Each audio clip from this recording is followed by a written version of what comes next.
Done. Hi, Naz. Hey, hi, Paro. How are you? Very good. It's a Sunday evening, getting ready for the week. I'm still hanging on to the little bits of chutti, but Ah, overall, very excited to come back. You picked another gem from Wu Hsin, and this one again, like here, all his here. nuggets, there he is, has in very brief said something that totally makes us go deeper into conversation and thought, almost meditative. Yes. So let me see what you picked this time. It says, there is great liberation when life does not have to be a certain way. And I Wow. know many of our friends listening absolutely resonate to that because that's conflict of does it have to be this way? So take it away. Okay.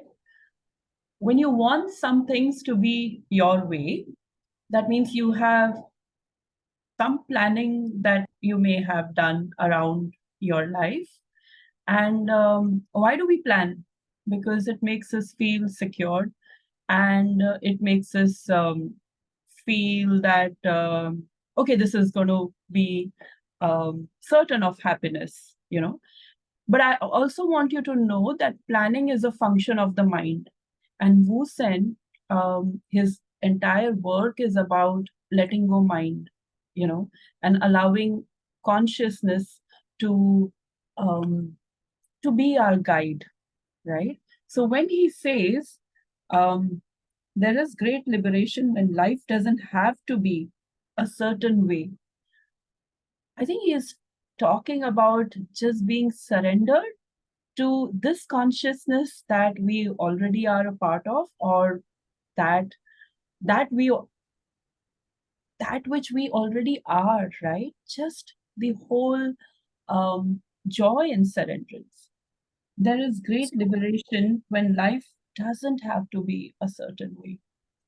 And that's very interesting because that certain way is neither, like if I were to truly expand his words in my own way, it doesn't have to be lived in a certain way. Is that what he's saying? Because sometimes we are like we've structured our lives to follow through, do your education by this age, find a partner, get married, build a house, build a life, and that is a certain way, and it's a Yeah. way that's going on for generations. So what he's saying is that it doesn't have to be a certain way, but these ways have led to stability. These ways have led to growth and expansion, keeping a community together, keeping forces of our human fabric together. So should we just dismiss that notion altogether? And I also want you to know that these ways have also created a sense of disappointment, because when they don't go the way you want them to be, then it creates hurt, it creates concern, it creates worry, it creates sadness, it creates disappointment. Are you emotionally mature to handle that? If you can let go the disappointment, then I'm okay with you planning life the way you want to. But what is the certainty that however you may have planned, it's going to turn out that way? I mean, there has to be some room for error that must be Mhm. allowed, right? If this doesn't happen, so what? Do we have the power to say so what? No. So that is very interesting because the trap, and now I'm saying it a trap from the extension of his dialogues. So the trap is the certain way is not only a way that we are falling into. So because generation has done it, we fall into it. Even the work we choose, right? We're falling into a mindset of this is the work that will give me a certain income. So I fall into that. I live that. And so it's a combination of society, it's a combination of our own conditioning. But let's say we just tomorrow up and say, "No, I don't want to do this. Ye nahi karna hai." Is that shift just one fine day, or should one prepare for this philosophy? I think the conditioning is so deep rooted that I don't think we are ready to kind of, just have that shift like this, unless grace of your masters is there upon you, and you really seeking that. That's what makes you a seeker. I mean, seeking freedom, seeking freedom from the stress that is created in the head just because things don't turn out your way. You need to be such a lover of your own liberation, you know. And sadly, the hunger for that liberation is not as much there in us as compared to being a prisoner of our mental planning. Right. And you're right. It's almost fear-based. Everything that we choose, we hook onto, and then we can't let go that lifestyle because it's fear-based. And Yes, we don't value, maybe we don't even understand what liberty feels like. actually. We feel that liberty is um, things working out our way, sadly. We think that, okay, I'm empowered now, whatever I have planned, I mean, it happened, so I'm like so happy. But what if things don't work out your way? Can you still be happy? That is the question. If happiness is unconditional, then, whether it's your way or somebody else's way or the universe's way, it doesn't matter.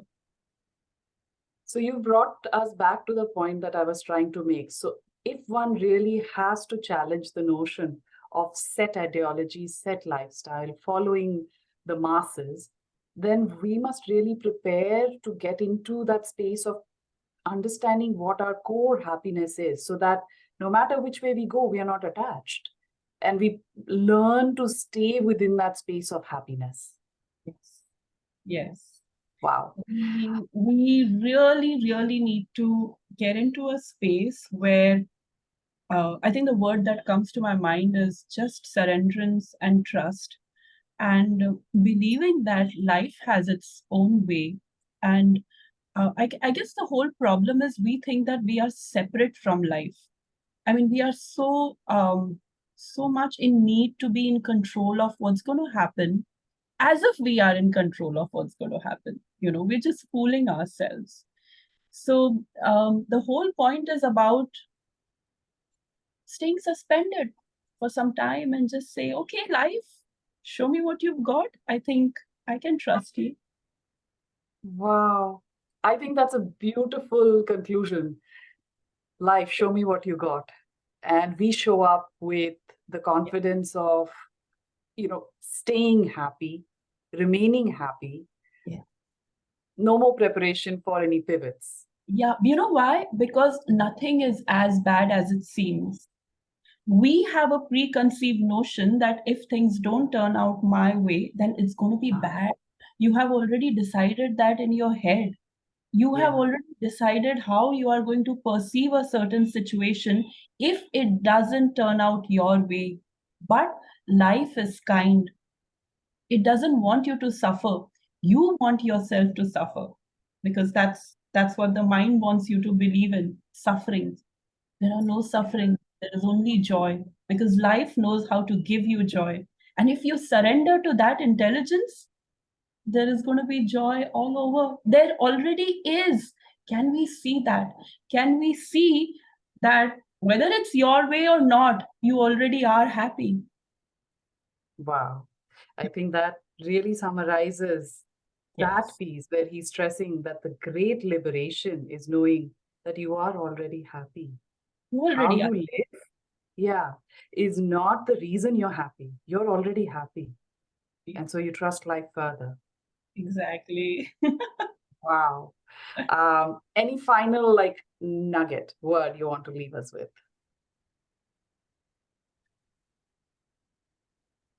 Be kind to life, yeah. Life is kind towards you. I mean, I guess just trust. And nothing is as bad as it seems. I mean, just um, I guess even if you say this affirmation that I trust life, everything's going to work out for me, and then do whatever you have to, I guess you'll be more ready to even accept things that you would have otherwise shown a resistance to accept. Everything's going to work out for me. Everything is working out for me. Like, sorry, life is beautiful. I'll affirm that. Yeah. Life is beautiful Beautiful. and everything is working out for me. All right, this was amazing. I love our quick chats. I love this quick, I love it. rapid fire brainstorming, and it's almost like we are in some sort of like this quick vortex. We have to take the juice out of some of these amazing things he's saying. So it's as usual a big pleasure. All our friends listening in, please tune into the YouTube channel where we are posting these beautiful, stimulating dialogues, and join us, ask us questions, and Naz is here to decode. Thank you, Paro. Very nice to see you, my friend. Bye. Bye. Thank you so much. God bless. Bye-bye. Bye.